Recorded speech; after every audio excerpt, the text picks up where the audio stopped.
ഈ വഖഫ് ആക്ട് പാസ്സായി കഴിഞ്ഞപ്പോൾ കേരള ഹൈക്കോടതിയിൽ കേസ് വന്നു. ഇവനനുസരിച്ച് ഉടൻ കോൺസ്റ്റിറ്റ്യൂട്ട് ചെയ്യണം. ആ കേസ് നിൽക്കുമ്പോഴേ ഞങ്ങൾ കോൺസ്റ്റിറ്റ്യൂട്ട് ചെയ്തേ. അന്ന് ഞാനിപ്പോ കടലാസിലേക്ക് ഇപ്പൊ എടുക്കാൻ പറ്റിയിട്ടില്ല.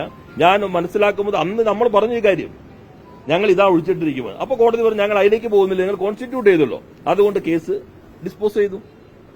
ഇതാണ് ഞങ്ങളുടെ പൊസിഷൻ. ഇതാ അവിടെ എടുത്തത്. ആ പൊസിഷൻ മാറി പൂർണ്ണമായിട്ടും ബിജെപിക്ക് വിധേയമായ വർഗീയവാദിയായി മാറിയ കേരളത്തിന്റെ മുഖ്യമന്ത്രി കോൺഗ്രസിനെ പോലും മറികടന്നുകൊണ്ട് ശരിയായ നിലപാട് സ്വീകരിക്കുന്ന പ്രതിപക്ഷ നേതാവിനെ ആക്ഷേപിക്കാൻ ശ്രമിക്കുമ്പോൾ കേരളം ഇത് കണ്ടുകൊണ്ടിരിക്കുകയല്ലേ? ഇത്രയും പ്രകടമായി ഇത് എങ്ങനെ പറയാൻ പറ്റുന്നു? അതിൽ പറഞ്ഞത് വഖഫ് ബോർഡ് തന്നെ ഇതേ ആവശ്യം ഞങ്ങൾ ഉൾപ്പെടുത്തിക്കോളാൻ വേണ്ട മുസ്ലിങ്ങളെ. ഈ വാചകം അത് വളരെ നല്ല. അതെ, വഖഫ് ബോർഡ് ഉൾപ്പെടുത്തിക്കൊള്ളാം. Who is appointing authority? മുഖ്യമന്ത്രി പറയാൻ പാടില്ല. വഖഫ് ബോർഡ് അവരുടെ കാര്യങ്ങൾ എന്തോ പറഞ്ഞിട്ടുണ്ടെന്ന് പറയാം. വഖഫ് ബോർഡ് ഉൾപ്പെടുത്തിക്കൊള്ളാം, അവർ നോൺ മുസ്ലിം ഉൾപ്പെടുത്തിക്കൊള്ളാം. വഖഫ് ബോർഡാണോ appointing authority? Appointing authority is the government. Waqf ബോർഡിനെ എങ്ങനെ ഉൾപ്പെടുത്താൻ പറ്റുമെന്ന് പറയും? വഖഫ് ബോർഡ് പറയും ഇത് ഗവൺമെന്റ് തീരുമാനിക്കണ്ടേ, ഗവൺമെന്റ് ഞങ്ങൾ കോൺസ്റ്റിറ്റ്യൂട്ട് ചെയ്തു, ഞങ്ങൾ അതനുസരിച്ച് പ്രവർത്തിച്ചുകൊണ്ടിരിക്കുന്നു, ഞങ്ങൾക്ക് ഒഴിവുണ്ടായി കഴിഞ്ഞാലും പ്രശ്നമില്ല, 14 അനുസരിച്ച് വേണോ വേണ്ടെന്ന് ഗവൺമെന്റ് തീരുമാനിച്ചോട്ടെ. അത് ഗവൺമെന്റിന്റെ ഉത്തരവാദിത്തം. അല്ലാണ്ട് അദ്ദേഹം പറയണം വഖഫ് ബോർഡ് പറയും ഞങ്ങളെ ചെയ്തോളാം. വഖഫ് ബോർഡിന് അങ്ങനെ പറയാനുള്ള അധികാരമുണ്ടോ? അദ്ദേഹമല്ലേ ഗവൺമെന്റിന്റെ തലവൻ, അവരല്ലേ അപ്പോയിന്റിംഗ് അതോറിറ്റി. ഇപ്പൊ പൂർണ്ണമായിട്ടും ബിജെപിക്ക് വിധേയനായിരിക്കുന്ന ഒരാൾ, അതാണ് ഇന്നത്തെ ഈ പ്രതികരണത്തിനകത്ത് കാണും. ഇന്ന് വീണ്ടും പറഞ്ഞു ഹൈക്കോടതിയിൽ സ്പെസിഫിക് ആയിട്ട് തന്നെ പറഞ്ഞു നോൺ മുസ്ലിംസിന് ഉൾപ്പെടുത്താം, അത് നിങ്ങൾക്ക് വിട്ടിരിക്കുന്നു എന്നാണ് പറഞ്ഞിരിക്കുന്നത്. ഇനിയിപ്പോ ബിജെപി കാര്യാലയത്തിൽ ലിസ്റ്റ് കിട്ടുമ്പോൾ അത് പെട്ടെന്ന് ഉൾപ്പെടുത്താൻ കഴിയുമായിരിക്കും. ഇതല്ലേ ഇപ്പൊ നടന്നുകൊണ്ടിരിക്കുന്നത്? മുസ്ലിം ഉണ്ടല്ലോ, മുസ്ലിം ലീഗ് എതിരാണല്ലോ. പക്ഷേ സുപ്രീം കോടതിയിൽ ഇവിടെ അഫിഡാവിറ്റ് സബ്മിറ്റ് ചെയ്ത മുസ്ലിം ലീഗിന്റെ നോമിനി ആയിട്ടുള്ള വക്കീലാണ്. ആ special government leader attached to AAG additional advocate general മുസ്ലിം ലീഗിന്റെ നോമിനിയാണ്. ഡൽഹിയിൽ അവിടെ ഡിസ്കസ് ചെയ്യാൻ പോയിരിക്കുന്നത് മുസ്ലിം ലീഗിന്റെ വക്കീലന്മാരാണ്. അവിടെ പോയിട്ട് മുസ്ലിം ലീഗ് നോമിനി അവരുടെ കൂടിയായ ആളുകളായിട്ടുള്ള ഗവൺമെന്റ് വക്കീലന്മാരാണ് അവിടെ പോയി ഡിസ്കസ് ചെയ്തിട്ടുള്ളത്. അപ്പൊ മുസ്ലിം ലീഗ് കൂടി അറിഞ്ഞിട്ടാണ്. കാരണം മുസ്ലിം ലീഗിന് ഇപ്പൊ അവർ പേര് മാറ്റുകയായിരിക്കും നല്ലത്. സമുദായത്തിന്റെ താല്പര്യങ്ങൾക്ക് പകരം എന്തവർ കാണുന്നത്? ബോർഡ് പെട്ടെന്ന് റീകോൺസ്റ്റിറ്റ്യൂട്ട് ചെയ്യണം. എന്താ താല്പര്യം? അവരുടെ 2-3 പേര് വയ്ക്കണം.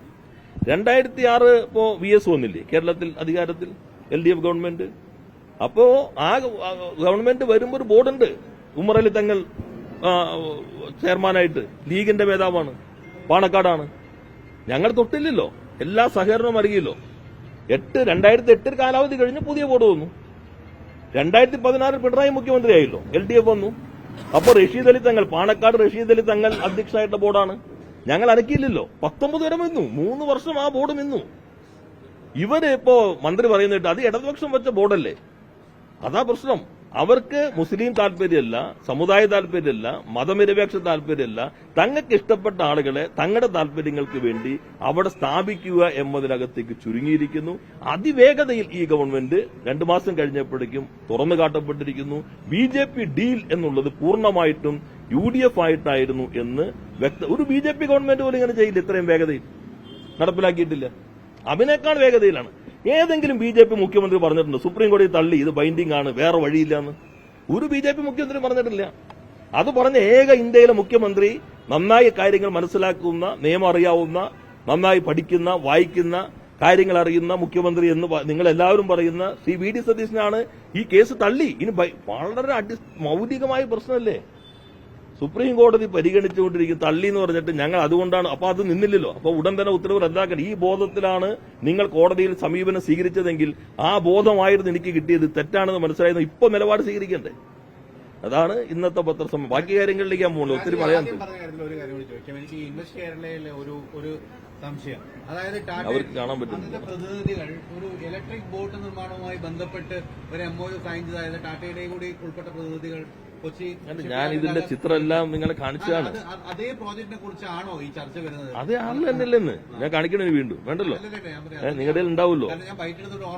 ആർസ്റ്റൺ എഞ്ചിനീയറിംഗ് ലിമിറ്റഡ് എന്നുള്ളത് ഹൈദരാബാദ് കമ്പനിയാണ്. അത് ടാറ്റ അതിന്റെ ടേക്ക് ഓവർ. ഞാൻ മാധ്യമങ്ങളോട് പറഞ്ഞു ശ്രീ ചന്ദ്രശേഖരനെ ഞങ്ങൾ അപ്പോയിന്റ്മെന്റ് എടുത്ത് കാണുമ്പോൾ അതിനു മുൻപ് ഇവരായിട്ട് ധാരണയായിട്ടുണ്ട്. IKJSൽ അവർ വരാം, ഒപ്പുവയ്ക്കാം എന്ന് കണ്ടിട്ടുണ്ട്. അപ്പൊ അദ്ദേഹത്തോട് ഞാൻ പറഞ്ഞു ഒരു ആസ്റ്റൺ കമ്പനി അങ്ങനെ ഒന്ന് സബ്സിഡറി ഞങ്ങൾക്ക് ഉണ്ടോ എന്നാണ് അദ്ദേഹം. അത് വലിയ പാറാവാരാണല്ലോ ടാറ്റ ഗ്രൂപ്പ് എന്ന് പറഞ്ഞാൽ. പിന്നെ അദ്ദേഹം അവിടെ നോക്കി, ഇത് ഇങ്ങനൊരു കമ്പനിയാണ്, ഹൈദരാബാദ് കമ്പനിയാണ്, അവർക്ക് അവരുടെ തീരുമാനം എടുക്കാം, ഞങ്ങളുടെ നിലയിൽ വരേണ്ടതില്ല, അത് അവരുടെ ചെറിയൊരു യൂണിറ്റാണ്. പക്ഷെ നമ്മളെ സംബന്ധിച്ച് ടാറ്റയുടെ സബ്സിഡറി വരുന്നത് പോലും കേരളത്തിന് നല്ലതാണ്. അതുകൊണ്ട് ഞങ്ങളത് നേരത്തെ തന്നെ മുന്നോട്ട് കൊണ്ടുപോയി. അവരുമായിട്ട് MOU മലബാർ സിമന്റ്സിന്റെ 2010 ശ്രീ കുഞ്ഞാലിക്കുട്ടിയുടെ മന്ത്രിയായിരിക്കുമ്പോൾ പോർട്ടിന്റെ സ്ഥലം വാങ്ങിയിട്ടിരുന്നു. ഞങ്ങൾ നോക്കുമ്പോൾ ഇതിങ്ങനെ ലീസ് അടച്ചുകൊണ്ടിരിക്കുക. എല്ലാ ഫീസിബിലിറ്റി സ്റ്റഡിയും ക്രിംഗ്ലർ അവിടെ കൊണ്ടുവന്ന് പൊടിച്ചാൽ നഷ്ടം കൂടുന്നു മാത്രമായിരുന്നു. പിന്നെ ഈ ലാൻഡ് എന്ത് ചെയ്യും? പോർട്ട് തിരിച്ചെടുക്കാൻ പോവാണ്. അങ്ങനെ പോർട്ട് ചെയർമാനെ സംസാരിച്ചു. നേരത്തെ നമുക്ക് ആക്ടിവിറ്റി ഈ ക്രിംഗ്ലർ പൊടിച്ച് സിമന്റ് ആക്കാനാണ്, അത് മാറ്റാൻ നിലവിൽ നമുക്ക് അവകാശമില്ല. പക്ഷെ പോർട്ട് ചെയർമാൻ സംസാരിച്ചു, പോർട്ട് സെക്രട്ടറി ആയിട്ട് ഡൽഹിയിൽ സംസാരിച്ചു, അവർ അത് അനുകൂലമായ നിലപാട് സ്വീകരിച്ചു.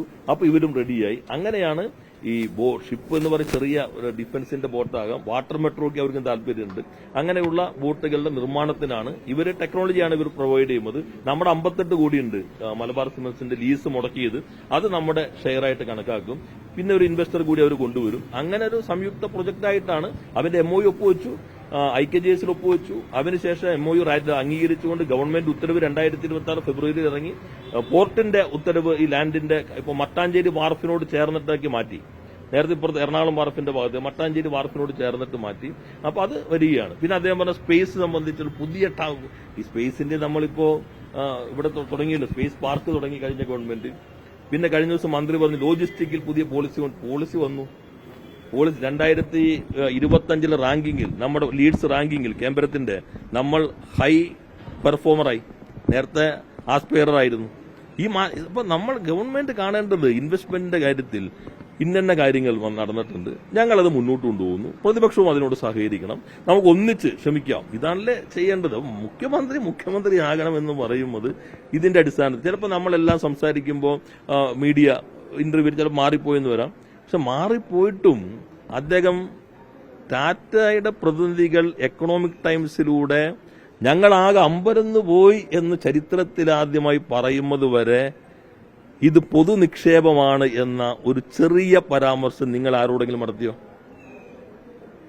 മീഡിയയോട് പറയാലോ ഇങ്ങനെ വന്നിട്ടുണ്ട്. ഇതിന് അപകടം ഞാൻ പറഞ്ഞല്ലോ. ടാറ്റ ഷിപ്പ് ബിൽഡിംഗിലേക്ക് നേരിട്ട് ഇറങ്ങുന്നു എന്ന് പറഞ്ഞാൽ അത് വലിയ മാറ്റാണ്.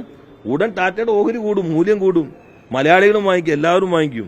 പിന്നെ കുറെ കഴിഞ്ഞിട്ട് തുടങ്ങുന്നില്ല, പെട്ടെന്ന് ഇത് പോയാൽ നേരെ പരാതി വരും, നിങ്ങൾ കൃത്രിമമായിട്ട് ഭൂമുണ്ടാക്കി, ടാറ്റ പോലും പ്രതിക്കൂട്ടിലാവും. അതുകൊണ്ട് അവർ മുഖ്യമന്ത്രി പ്രതികരിക്കുമ്പോൾ ഭരണഘടനാ സ്ഥാനത്തിന്റെ പ്രതികരണമാണ്. അത് ഇന്ന് അദ്ദേഹത്തിന് പറയാം, ഇങ്ങനെയാണ് ഞങ്ങൾ ഉദ്ദേശിച്ചത്. പക്ഷെ നേരത്തെ പറഞ്ഞില്ല, ഇത് കൈയോടെ പിടിക്കപ്പെട്ടിട്ടും പറഞ്ഞില്ല. അടുത്ത നുണയുമായിട്ട് വീണ്ടും ഇറങ്ങുന്നു. ഇപ്പൊ ഏത് ഓർഡർ അദ്ദേഹം ഇറക്കിയാണ് പറയട്ടെ. ഇപ്പൊ ഞങ്ങൾ അതിവേഗതയിൽ തടസ്സം നീക്കി, ഏത് ഓർഡർ ഇറക്കിയേക്കണേ? ഈ 2 ഓർഡറിൽ തന്നെ പറയുന്നുണ്ട്, ഇനി വെറ്റ് ചെയ്തിട്ട് നിയമവകുപ്പൊക്കെ വെറ്റ് ചെയ്തിട്ട് ഒരു എഗ്രിമെന്റിലേക്ക് പോകണം, MOU എന്നുള്ള എഗ്രിമെന്റിലേക്ക് പോകണം. ഇത് സ്ഥലം ഉൾപ്പെടെ നടക്കുകയാണ്.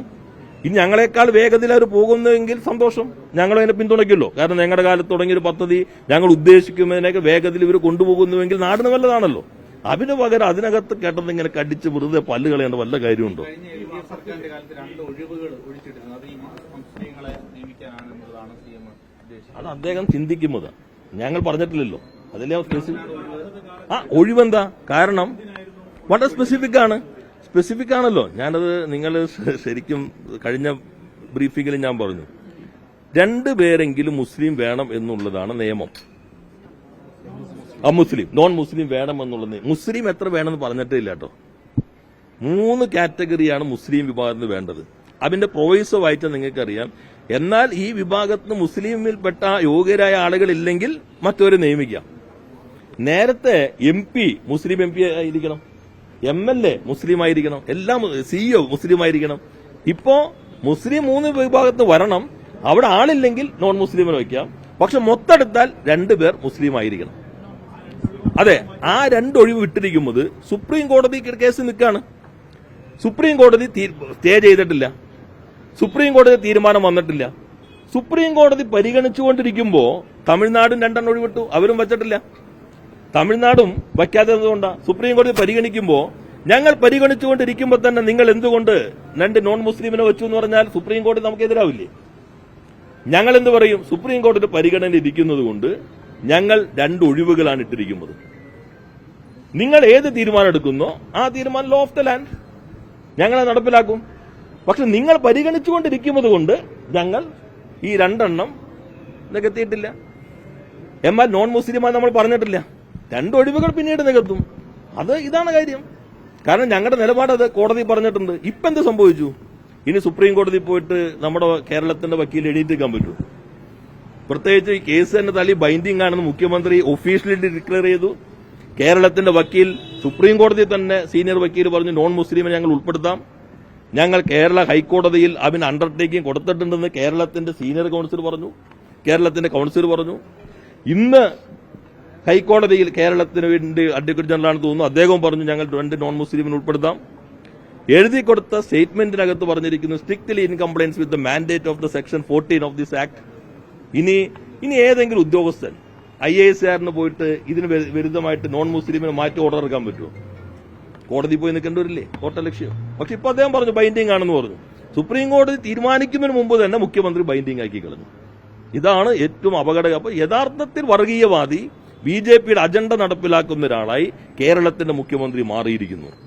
മുസ്ലിം വിഭാഗത്തിന്റെ വിശ്വാസവുമായി ബന്ധപ്പെട്ട കാര്യങ്ങൾ കൈകാര്യം ചെയ്യുന്ന സംവിധാനത്തിനകത്ത് നോൺ മുസ്ലിം പാടില്ല എന്ന നിലപാട് ഇന്ത്യയിൽ കോൺഗ്രസും മുസ്ലിം ലീഗും CPIയും ഉൾപ്പെടെ എല്ലാ പാർട്ടികളും എടുത്ത നിലപാട് പറയുന്ന പ്രതിപക്ഷ നേതാവിനെ വർഗീയവാദി എന്ന് അധിക്ഷേപിക്കുന്നത് BJPയുടെ നാവായി കേരളത്തിന്റെ മുഖ്യമന്ത്രി മാറിയിരിക്കുന്നു.